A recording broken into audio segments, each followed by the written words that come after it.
Listo. Te Bueno, presento, silenciamos. Javi. Bueno, buenos días a todos. Vamos a dar comienzo al Ateneo del Hospital Británico. El tema de hoy es el reemplazo total de tobillo. Nos va a hacer la presentación el doctor Arturo Javier Maya. La idea de esta presentación es darles a conocer algunos conceptos de la prótesis, cuándo la indicamos y la técnica quirúrgica, y mostrarle algunos casos que tenemos hechos en el hospital. La presentación inicial la va a hacer, como dije, el doctor Arturo Maya. Después va a presentar la técnica quirúrgica el doctor Gobeo Mauro. Así que, bueno, espero que les resulte interesante. Javier, adelante si estás. Sí. Buenos días con todos. Como ya previamente me presentó el doctor Loncharich, mi nombre es Javier Maya, represento el servicio de pie y tobillo del Hospital Británico. El día de hoy el tema es el reemplazo total de tobillo. Iniciamos con una reseña histórica. La primera referencia de artroplastía total de tobillo es la publicada en el año 1970 por Lott y Marot. Estos autores implantaron una prótesis cementada similar a una prótesis de cadera, con un componente tibial de vástago largo y un componente astragalino de polietileno, que requería una fusión subastragalina para su implantación, para así asegurar una marcha indolora, con una amplitud articular de 20 a 40 grados, que hacía posible un buen desarrollo del paso. Por desgracia, dado que estos implantes tenían una forma poco congruente, tendían a agravar o provocar una inestabilidad ligamentaria responsable de fracasos precoces, lo que dio lugar rápidamente al abandono de este tipo de prótesis. Posteriormente, la prótesis de Smith en el año 72 fue una prótesis de tipo troncocónica, en la que la parte convexa era de polietileno y la parte cóncava era metálica. Estas prótesis tuvieron alentadores resultados a corto plazo, pero empeoraban la sintomatología a largo plazo.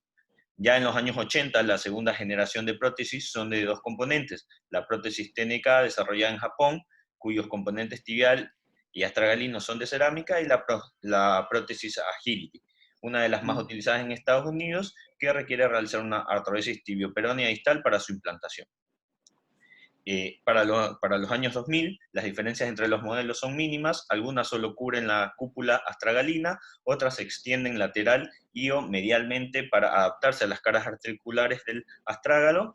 Acá los implantes ya no son cementados, la fijación se garantiza mediante una superficie porosa de titanio, hidroxiapatita o recubierta con una superficie de betafosfonato cálcico, que estimula las propiedades de neoformación ósea para obtener una osteointegración adecuada del implante. Vamos a hacer nosotros referencia a la prótesis íntegra, que es la que tenemos disponible actualmente en nuestro medio, la cual se ha venido desarrollando desde el año 2000. Fue una prótesis diseñada por 4 médicos de diferentes regiones de Europa, la cual cumple con las características de ser no cementada, no constreñida, tiene 3 componentes y es estable al varo valgo.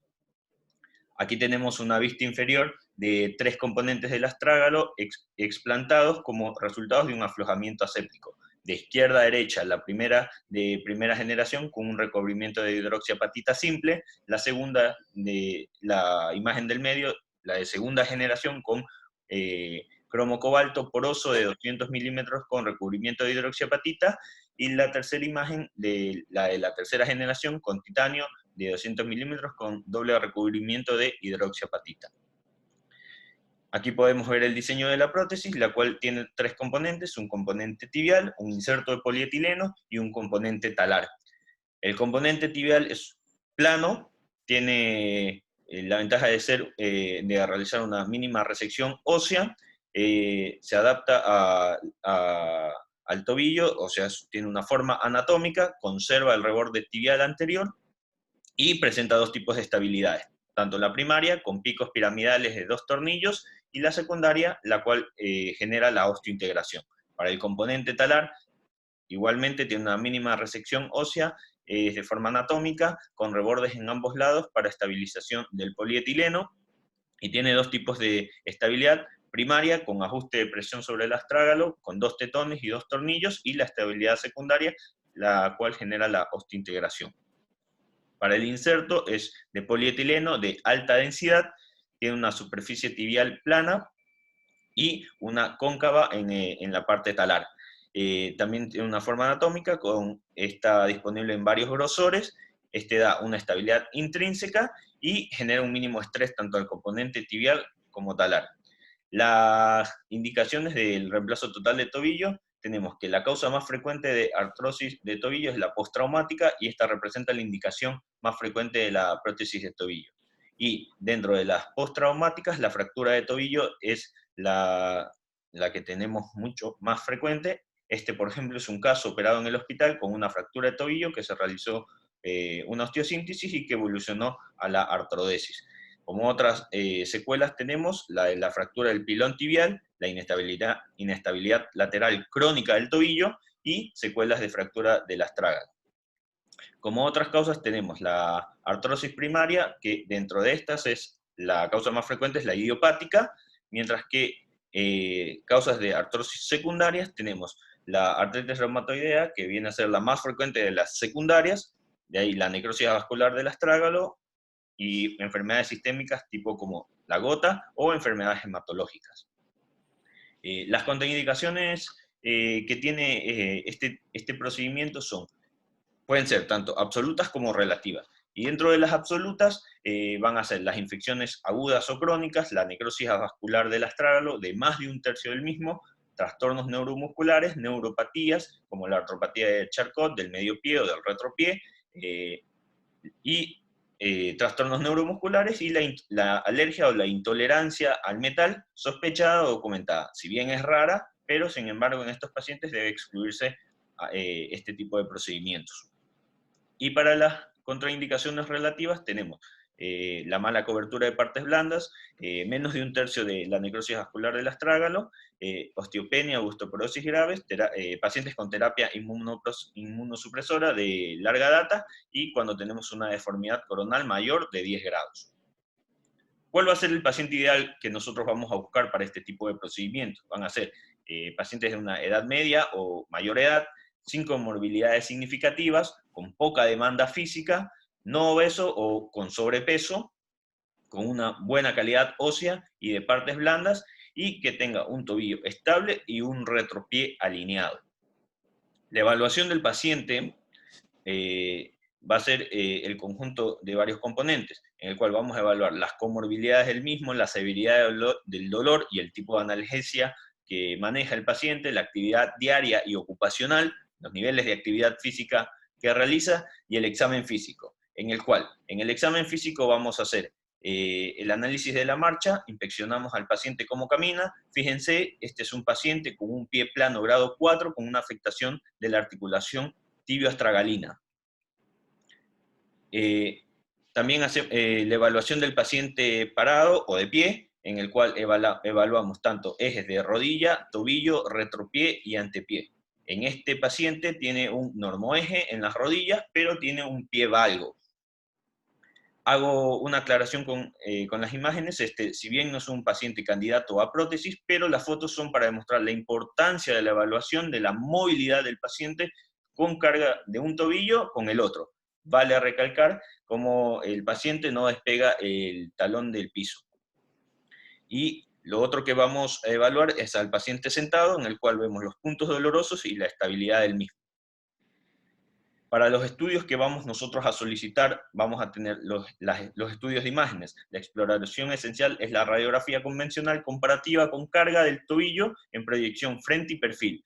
En estos se evalúa el ángulo tibial distal medial, que debe ser de 92 grados, y el ángulo tibial distal anterior, que debe ser de 83 grados, que ambos sirven para evaluar el eje supramalleolar. También tenemos imágenes como la proyección de Salman, en el cual se realiza en bipedestación de posterior a anterior con 15 grados de inclinación de arriba a abajo. Esto permite ver la interlínea del tobillo y la posición del calcáneo, útil para valorar el varo del retropié. La pangoniometría, que es un estudio que complementa en busca de la afectación de la desalineación de las rodillas o a nivel tibial. Este es fundamental obtener radiografías comparativas, principalmente de las pinzas tibioperoneas, para poner de manifiesto cualquier desigualdad de longitud de los malleolos. Radiografías con estrés, que nos permiten ver la inestabilidad lateral del tobillo, y la tomografía también es una herramienta muy útil para estimar la calidad ósea. En las reconstrucciones, tanto coronales como sagitales, se precisan las pérdidas de sustancia ósea, las posibles afectaciones subcondrales que se pueden tener, y también nos ayuda a ver el stock óseo remanente que tenemos. La resonancia magnética, si bien no es un estudio que se pida de rutina, pero ante la mínima duda sobre una necrosis ósea vascular, en particular del astrágalo o del pilón tibial, se solicita este tipo de estudios. Otros datos adicionales que nos da es cuantificar la extensión de la necrosis, también permite evaluar la calidad ligamentaria y tendinosa periarticular. Vamos a proceder ahora con la técnica quirúrgica por el doctor Mauro Boveo.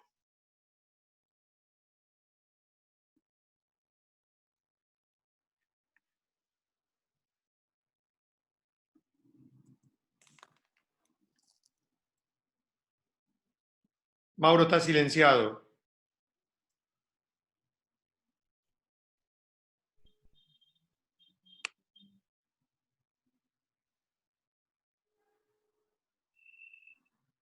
Prende el micrófono abajo ahí a la izquierda. Ahí está. ¿Ahí se escucha?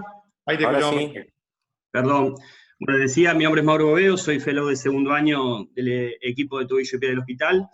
Voy a seguir con lo que es la técnica de colocación de la prótesis íntegra. Para, digamos, llevar a cabo la cirugía utilizamos un bloqueo raquídeo, un bloqueo periférico del miembro a operar. A ver si corre.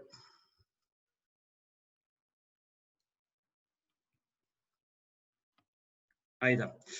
El paciente lo colocamos en una mesa radiolúcida, esto es fundamental para poder hacer los controles intraoperatorios con el intensificador de imágenes, va en decúbito dorsal, se coloca, digamos, un realce a nivel glúteo, ¿sí? Del lado homolateral para colocar el miembro, digamos, a operar en una rotación neutra. ¿Sí?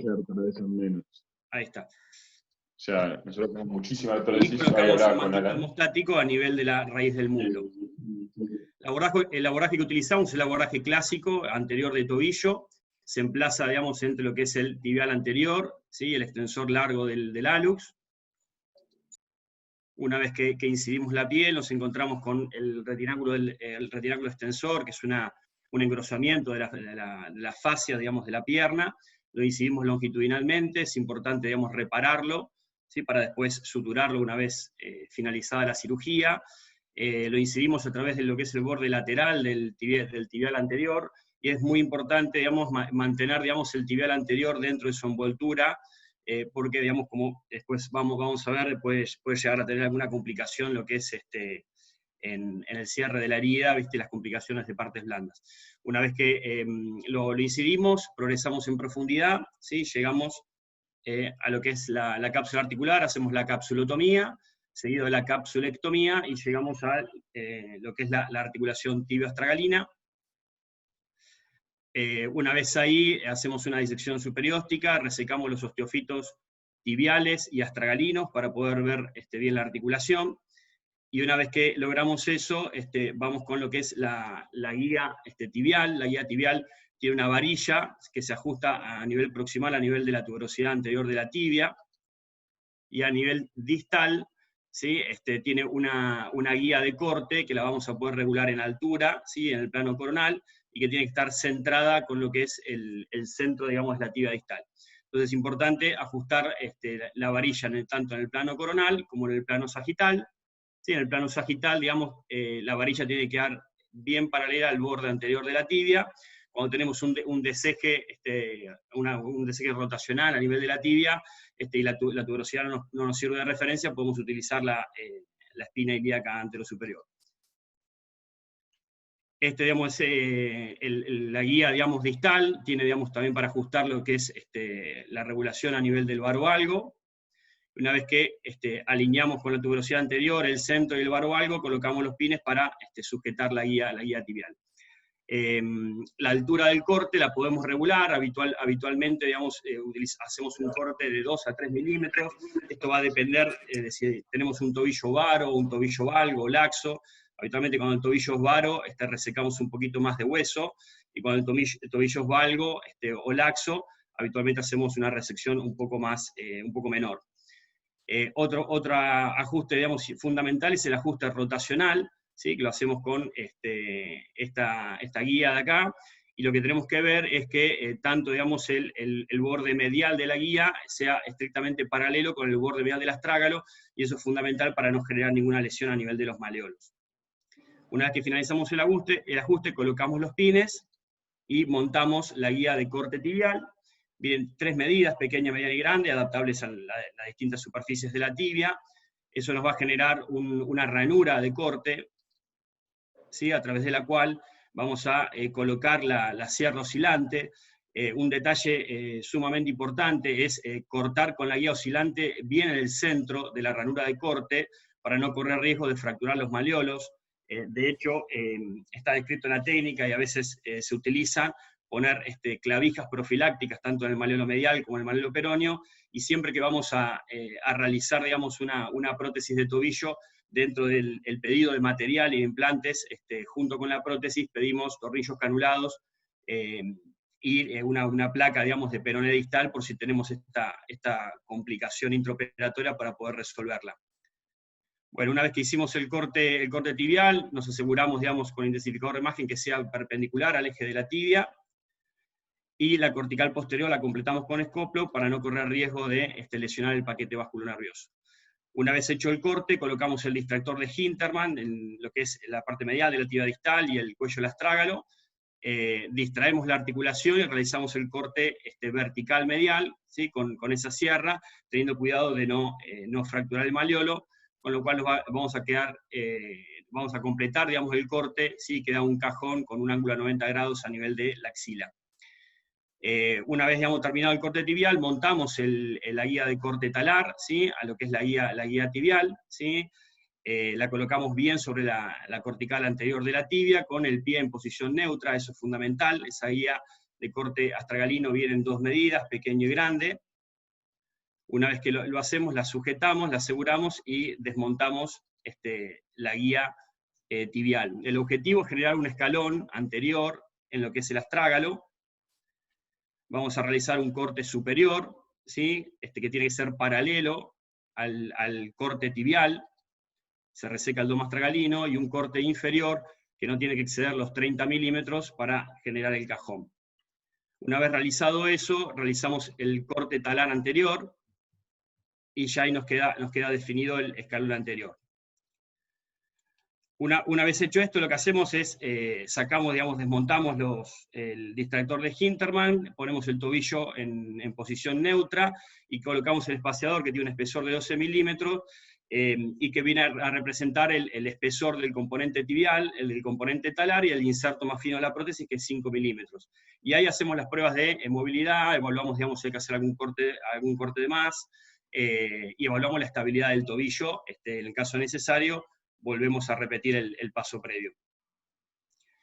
Una vez hecho eso, medimos el tamaño del componente tibial, ¿sí? El reborde, digamos, anterior de la tibia nos marca el tamaño, digamos, del componente, y después realizamos lo que es la colocación de la otra guía de corte astragalino, ¿sí? Que viene en 2 medidas. La cortical medial es nuestra referencia, tenemos que dejar 1 o 2 milímetros de hueso medial, y esa guía la utilizamos, ¿sí? Para realizar los cortes posterior y los cortes de las 2 goteras. Ponemos el pie también en posición neutra, y en este caso, para ver la alineación del corte astragalino, lo alineamos con el segundo rayo, y una vez que lo realizamos, lo fijamos con 2 pines y realizamos los cortes. El corte medial de 6 milímetros, el corte lateral de 8, y el corte posterior o superior, que habitualmente son 2 o 3 milímetros. Ahí después colocamos los componentes de prueba de la prótesis, ¿sí? Con el inserto de 5 milímetros, lo controlamos con el intensificador de imágenes, tanto en el frente como en el perfil, volvemos a hacer todas las pruebas de movilidad y estabilidad. Si nos quedamos conformes, realizamos el corte anterior oblicuo, que es el chanfle anterior, colocamos esta otra guía con los orificios de anclaje del componente talar, que se usa una broca de 4,5 milímetros, y ahí vemos ya cómo quedan todos los cortes hechos con los 2 orificios de anclaje del componente astragalino. Primero, digamos, colocamos el componente definitivo del astrágalo, ¿sí? Que viene con los 2 tetones que los vamos a colocar en los orificios de anclaje que ya hicimos, lo impactamos, después colocamos el componente tibial, y por último colocamos el inserto que habíamos medido, ¿sí? Que es del mismo tamaño que el componente astragalino. Acá, digamos, la prótesis viene con una opción de colocar tornillos, tanto en la tibia como en la astragal, no los usamos habitualmente, a no ser que nos deje alguna duda de la fijación, digamos, por la impactación. Si colocamos un tornillo, lo que se hace es se coloca el tornillo, digamos, en el reborde más superior, cosa que cuando el paciente después cargue, no impida que la prótesis impacte. Y esta es la colocación definitiva de la prótesis, ¿sí? Hacemos el control otra vez con intensificador de imágenes, y ahí se ve, digamos, en la foto clínica con el componente definitivo. Después hacemos el cierre por planos, dejamos colocado un drenaje que lo sacamos a las 24 o 48 horas. Bueno, y ahora Javi sigue con lo que es el manejo del postoperatorio. Bueno, para el postoperatorio, como lo realizamos, son las 3 primeras semanas con una bota corta de yeso, hacemos una tromboprofilaxis con heparinas de bajo peso molecular. Posteriormente a eso, de la 3ª a la 6ª semana, lo manejamos al paciente con una bota Walker, con una carga parcial progresiva, y posteriormente con la kinesioterapia. A la 6ª semana ya le damos un apoyo completo, y vale recalcar que si el paciente requiere un tipo de osteotomía para corregir eje, la carga va a ser posterior a las 6 semanas. Las radiografías de control que hacemos son a las 6 semanas, a los 3 meses, 6 meses y 12 meses, y posteriormente anual. Entre las complicaciones tenemos que pueden ser intraoperatorias, las cuales está la fractura maleolar, que se puede dar en un 10%, el mal posicionamiento de los componentes y la lesión neurovascular. Y dentro de las complicaciones postoperatorias tenemos la dehiscencia de herida, infecciones superficiales o profundas y los aflojamientos mecánicos asépticos. Vamos a pasar a los casos clínicos. Tenemos una paciente de sexo femenino de 53 años de edad con una secuela de fractura de tobillo izquierdo, tuvo la reducción abierta con fijación interna en el año 2010. Ella nos consultaba por un dolor crónico, por un dolor en tobillo crónico de 5 años de evolución, con limitación de las actividades de la vida cotidiana. Al examen físico tenía un dolor bimalleolar, más tobillo estable, una flexo-extensión conservada. Se solicitaron radiografías donde se observa una alteración en la forma, estructura y relaciones compatibles con una artrosis tibio-astragalina del tobillo izquierdo. Se solicitó también una tomografía, donde se pueden observar los cambios degenerativos a nivel articular. Adicionalmente a eso, nosotros valoramos el stock óseo y hacemos el análisis de las articulaciones subyacentes. Le realizamos el reemplazo total de tobillo. Estas son las imágenes postoperatorias, y este es el último control que tenemos del mes de mayo del presente año. Actualmente la paciente marcha sin limitaciones, sin dolor, puede realizar sus actividades de vida cotidiana. Tiene una buena flexoextensión.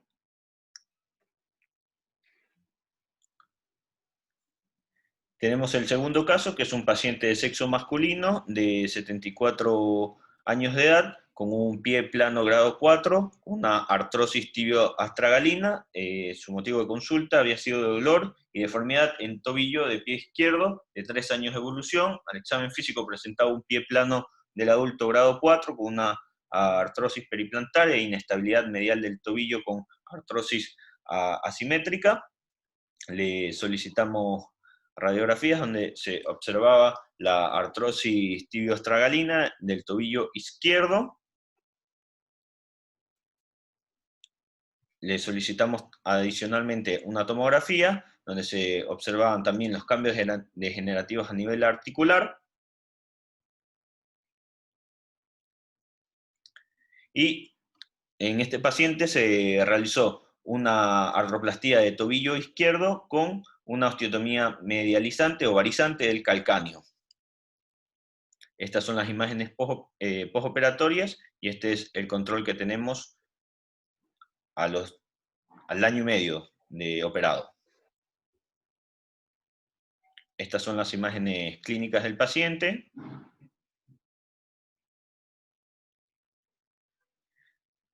Bueno, en nuestra experiencia tenemos 10 reemplazos totales de tobillos primarios. La causa más frecuente que tuvimos fue la postraumática, al momento sin revisiones a la fecha. Entre las complicaciones que tuvimos un caso con una dehiscencia de herida que presentó una infección superficial con exposición del tibial anterior, la cual resolvió con una toalette y antibióticos y un colgajo rotatorio.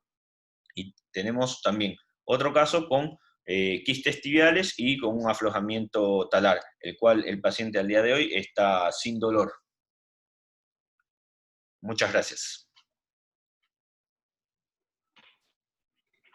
Gracias, Javi. Muy bueno. No sé si Emiliano quiere aclarar algo o alguno de los del equipo. Si no, arrancamos con las preguntas.